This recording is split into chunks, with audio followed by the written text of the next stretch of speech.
Hello friends, my name is Vanshika Mishra. I am a student of the pharmacy and I am studying from Book with Teacher and Books. So today is my topic is demography and family planning.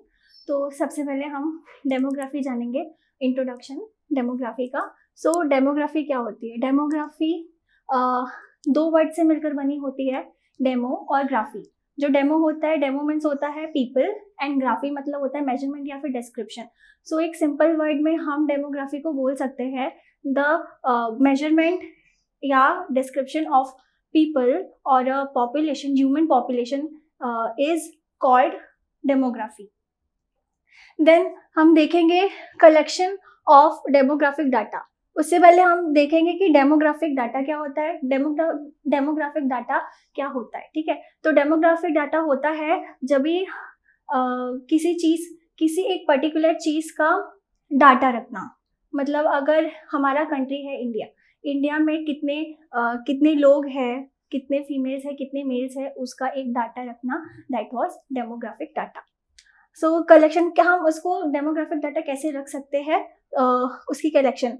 Population census मतलब जैसे कि हम कैसे population को, जब हम उसका गणना करना, मतलब जनसंख्या गणना करना, इस पॉपुलेशन सेंसस जो कि हर 10 साल पर होती है.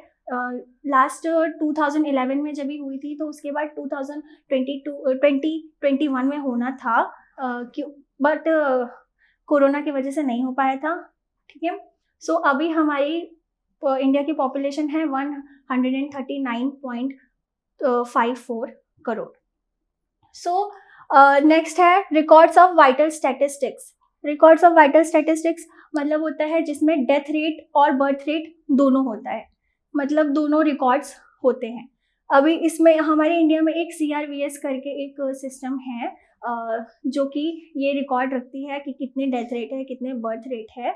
तो और इसके साथ साथ अब ये मैरिज के रिकॉर्ड्स और डिवोर्स के रिकॉर्ड्स भी रखती है कि कितने हमारे इंडिया में कितना हमारी कंट्री में कितना मैरिज हुआ है, कितना डिवोर्स हो चुका है. इन सब का रिकॉर्ड्स भी वो इसके उसमें आता है, वाइटल स्टैटिस्टिक्स में. Records of health department and records of health institutions मतलब जो कि जिसमें डेथ रेट्स का होता है रिकॉर्ड. मतलब हॉस्पिटल्स वगैरह में डेथ रेट के रिकॉर्ड्स होते हैं, जिससे हमें पता चल सकता है कि मतलब इतनी डेथ्स हुई है तो उसमें पॉपुलेशन में क्या क्या चेंजेस आए हैं वगैरह. तो that was this. Records of special surveys, ये जो होते हैं मतलब कोई ऐसा बहुत सारे एरियाज होते हैं जहाँ पे हम नहीं देख पाते कि वहाँ की पॉपुलेशन क्या है, तो हम वहाँ पे सर्वेस के लिए कुछ लोगों को हम घर घर सर्वे करने के लिए भेजते हैं, जिससे हमें पता चल पाए कि वहाँ पे कितने लोग रहते हैं, कितनी पॉपुलेशन है वहाँ की. नेक्स्ट है periodic publication by WHO, registrar general etcetera. Periodic publication मतलब होता है जहाँ पे मतलब किसी चीज़ का मतलब ऐड करना इन मैगजीन, न्यूज़पेपर वगैरह में, तो ये सब करके भी होता है. Okay, demographic cycle. सबसे पहले स्टार्टेड सिंस 1615 वर्ल्ड पॉपुलेशन. ठीक है, 11th July is celebrated as world population day. There are 5 stage of demographic cycle. So हम इसके स्टेज पढ़ने से पहले हम जानेंगे कि डेमोग्राफिक साइकिल होता क्या है. What is demographic cycle? So demographic cycle होता है विच मीन्स जो रिफर करता है इवोल्यूशन, एक over time of population profile, कि मतलब किसी कंट्री का या फिर किसी रीजन का या फिर किसी एरिया का एक टाइम के उस पर कितना उसमें डेवलपमेंट हुआ है, तो उन सब चीज़ों का जो डाटा रखता है वो दैट वाज डेमोग्राफिक साइकिल. इसमें 5 स्टेजेस होते हैं. फर्स्ट स्टेज होता है हाई स्टेशनरी. इसमें क्या होता है, हाई बर्थ रेट और हाई डेथ रेट होते हैं, दोनों होते हैं. हाई बर्थ रेट भी होता है, हाई डेथ रेट भी होते हैं. मतलब जो डेथ रेट भी हाई रहता है और बर्थ रेट भी हाई ही रहता है, तो दोनों एक दूसरे को कैंसिल कर देते हैं, जिससे जो पॉपुलेशन है वो स्टेशनरी हो जाती है. तो ये till 1920 India was in this stage. मतलब 1920 में जो इंडिया था वो हमारा इसी स्टेज में था, हाई स्टेशनरी, यानी कि वहाँ की जो पॉपुलेशन थी एकदम स्टेशनरी थी, स्थिर थी. सेकेंड स्टेज में early expanding, low death rate but no change in low death rate but no change in birth rate. जो इसमें क्या होता है सेकेंड स्टेज में अर्ली एक्सपेंडिंग में, जो डेथ रेट होती है वो लो होती है, पर जो बर्थ रेट होती है उसमें कोई भी मतलब ना बढ़ता है ना वो घटता है, उसमें कोई भी चेंजेस नहीं आते हैं। तो ये जैसे कि South America and Africa. Third stage है हमारा late expanding, low death rate and birth rate also start declining. मतलब इसकी डेथ रेट जो है वो तो ऑलरेडी कम रहती है, और जो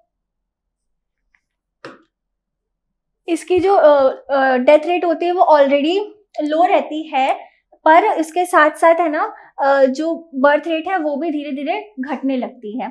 पर इसमें कोई भी मतलब हमारे पॉपुलेशन में कोई भी गिरावट नहीं आती है, वो होती है क्योंकि जो बर्थ रेट होती है वो डेथ रेट को बढ़ने नहीं देती, कम कर देती है। नेक्स्ट है हमारा फोर्थ स्टेज है low stationary. Okay, low death rate and birth rate, मतलब इसमें जो होता है बर्थ रेट और डेथ रेट दोनों ही लो रहती है, कोई भी ना ज्यादा रहते हैं, दोनों मतलब ये भी स्टेशनरी रहती है, लो स्टेशनरी रहती है।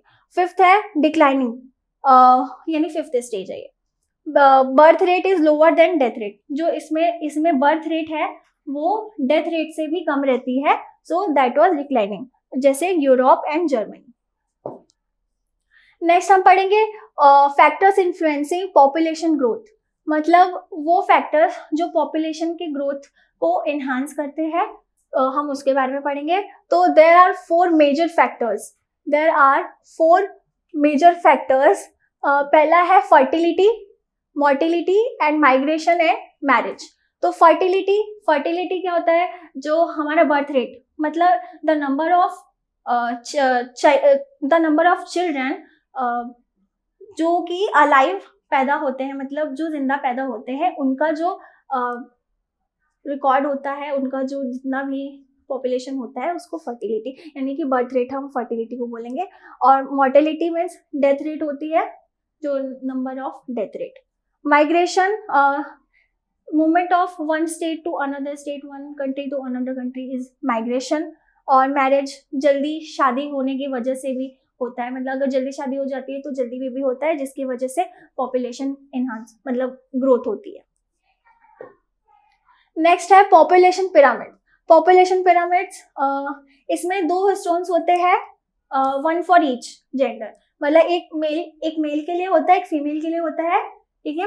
और जो इसमें लाइंस होती है, वर्टिकल लाइंस होती है, वो उसको नंबर्स को डिफाइन करती है, और जो वर्टिकल लाइन है वो उस हॉरिजेंटल लाइन एज को डिफाइन करती है, और वर्टिकल लाइन जेंडर को करती है।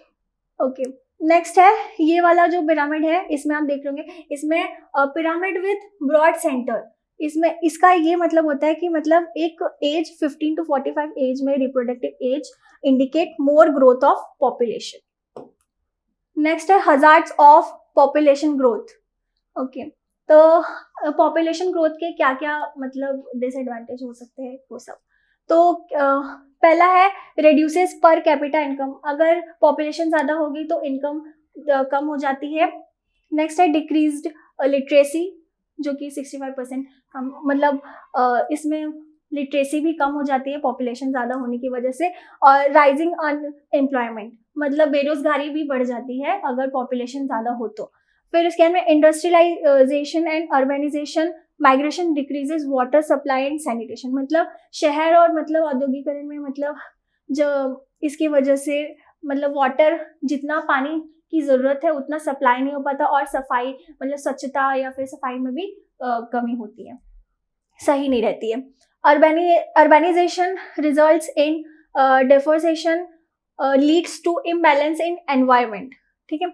सो इसका मतलब है कि मतलब जब भी पॉपुलेशन बढ़ती जाएगी तो लोग की रहने की व्यवस्था करने के लिए, लोगों के रहने की जगह बनाने के लिए हम पेड़ पौधों को काट देते हैं, मतलब जो हमारे आसपास जो फॉरेस्ट रहते हैं उनको काट देते हैं, तो उसकी वजह से एनवायरनमेंट भी इम्बैलेंस होता है। तो ये भी एक है। नेक्स्ट है impact on health service. Impact on health service, ये अगर पॉपुलेशन बढ़ेगी तो फिर हेल्थ सर्विसेज में भी वो होगा, मतलब अच्छे से नहीं मिल पाएगी हेल्थ सर्विसेज सबको, और लो प्रोग्रेस ऑफ डेवलपमेंट में भी स्लो होगी। नेक्स्ट है डेमोग्राफिक ट्रेंड इन इंडिया। अब है डेमोग्राफिक ट्रेंड, मतलब ये होगा तो क्या क्या हो सकता है डेमोग्राफिक, अगर ये सब बढ़ेगा तो पॉपुलेशन बढ़ रही है उन सब से related. Population of 1.25 billion in 2011 with only 2.4% land and 16% of world population। मतलब पूरे वर्ल्ड में इंडिया का 2.4% है लैंड, जिसमें 16% पॉपुलेशन है comparing to world. Next, every 1.5 second a child is born. हर एक या आधे सेकेंड में, एक आधे या 1.5 सेकेंड में जो चाइल्ड है वो बॉर्न हो रहा है। Every year increase in population is about 28 lakhs equalling to Australia. हर साल 28 लाख यानी कि 28 lakhs पॉपुलेशन इंक्रीज होती जा रही है। It may reach 1.53 billion by 2050 and surpass China. ये मतलब एक टाइम पे, मतलब जिस हिसाब, मतलब पॉपुलेशन अगर ऐसी बढ़ती रही तो एक दिन मतलब इंडिया की पॉपुलेशन 1.5 बिलियन हो जाएगी इन 2050 में, जो कि चाइना से ज़्यादा हो सकती है। In April 1976, India framed National Population Policy, raised the marriage age from 15 to 18 female and 18 to 21 for male।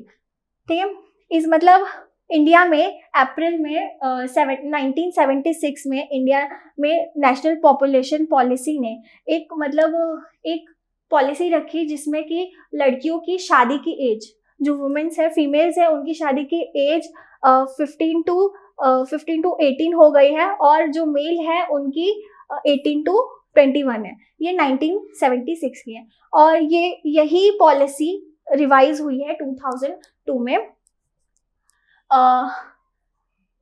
National population policy 2002 in reform the commitment of government towards target free approach in family welfare services, it also deals several issues। ये family welfare के साथ साथ बहुत सारे issues हैं जिनसे वो मतलब डील करती है, जैसे कि वुमेन्स एजुकेशन, वुमेन एम्पावरमेंट, मतलब empowerment of women, child survival and health services, unmet needs of family planning services, adolescent health and education etcetera. Family welfare, next है फैमिली प्लानिंग। अभी सो फैमिली प्लानिंग जो है हमारा, वो it was started in the year 1951। Okay, तो सबसे पहले हम पढ़ेंगे स्कोप ऑफ फैमिली वेलफेयर। तो सबसे पहले है इसका स्कोप, बिफोर मैरिज हमें क्या क्या उसमें सेक्स एजुकेशन लेनी चाहिए, pre marital and genetic counselling लेनी चाहिए। जैसे कि शादी से पहले हमें मतलब सेक्स एजुकेशन पूरी होनी चाहिए, प्री मैरिटल काउंसलिंग और जेनेटिक काउंसलिंग भी लेनी चाहिए। और after marriage supply of contraceptive, sterilisation and MTP. Supply of contraceptive, मतलब कॉन्ट्रासेप्टिव यूज करने के लिए हमें बोलना चाहिए, स्टरलाइजेशन करना चाहिए, एमटीपी यानी कि medical transmittal of pregnancy. Fertile couples, okay, screening of RTI and STD, मतलब हमें आरटीआई और एसटीडी अगर है तो उसका जांच करानी चाहिए। और पेरेंट क्राफ्ट एजुकेशन, जब भी अगर वो जो पेरेंट है, अभी न्यू पेरेंट बने हैं, तो उनको ये पेरेंट क्राफ्ट एजुकेशन लेनी चाहिए कि वो बच्चों को कैसे उसकी केयर कर सके। और जेनेटिक काउंसलिंग मतलब होता है कि मतलब किसी भी जेनेटिक रिलेटेड डिजीजेस के बारे में बताना, उसको काउंसिल करना, ताकि वो पहले से उनको पता रहे। Infertile couple, investigation and treatment of sterility, मतलब उनको इनफर्टाइल कपल मतलब होता है जो शादी के बाद भी जिनको बेबी नहीं हो पाता और वो कोई भी कॉन्ट्रासेप्टिव नहीं यूज करते, ना पिल्स यूज करते हैं, ना फिर कोई बैरियर यूज करते हैं, फिर भी उनको बेबी नहीं होता, so that was infertile couple. अगर ऐसा है तो फिर उन्हें इन्वेस्टिगेशन करनी चाहिए और उससे रिलेटेड ट्रीटमेंट के लिए वो करना चाहिए, डॉक्टर से कन्वर्सेशन करनी चाहिए। और आर्टिफिशियल इंसेमिनेशन मतलब एक अगर मतलब बिना इंटरकोर्स के भी बच्चे होते हैं, जैसे आर्टिफिशियल इंसेमिनेशन में क्या होता है कि जो मेल का स्पर्म होता है और जो लेडीज का ओवम होता है उसको वाइटो कंडीशन मतलब बाहर से ही उसको ज़ायगोट बनाकर वुमेन्स के सर्विक्स में डालते हैं, फिर वो प्रेग्नेंट ताकि हो जाए, और एडॉप्शन भी कर सकते हैं। नेक्स्ट है contraceptive methods also known as fertility regulatory methods, birth control और family planning. Ideal contraceptive means मतलब आइडियल कॉन्ट्रासेप्टिव क्या क्या मतलब उसमें क्या क्या ऐसा प्रॉपर्टीज होने चाहिए कि वो हमें यूज करना चाहिए। वो सेफ होना चाहिए और मतलब हमारी बॉडी को उससे कोई भी हार्म ना हो, और लेस एक्सपेंसिव होना चाहिए, एक्सेप्टेबल होना चाहिए, रिवर्सिबल होना चाहिए, सिंपल टू एडमिनिस्टर होना चाहिए, और इंडिपेंडेंट टू सेक्सुअल एक्ट, और effective prevention of pregnancy. Next है क्लासिफिकेशन, टेम्परेरी एंड परमानेंट। ये है मेथड ऑफ फैमिली प्लानिंग। जो सबसे पहला उसमें होता है टेम्परेरी और सेकंड होता है परमानेंट। टेम्परेरी में होता है सबसे पहले इसमें बहुत सारे मेथड्स होते हैं, जैसे एब्स्टिनेंस और coitus interrupts, safe period, rhythmic method, natural और breast feeding, barrier methods, physical यानी कॉन्डम और केमिकल कंबाइंड। और सेकेंड होता है परमानेंट। मेल में वेसेक्टॉमी और एनएसवी होता है और फीमेल में ट्यूबेक्टॉमी और मिनी लैप होता है।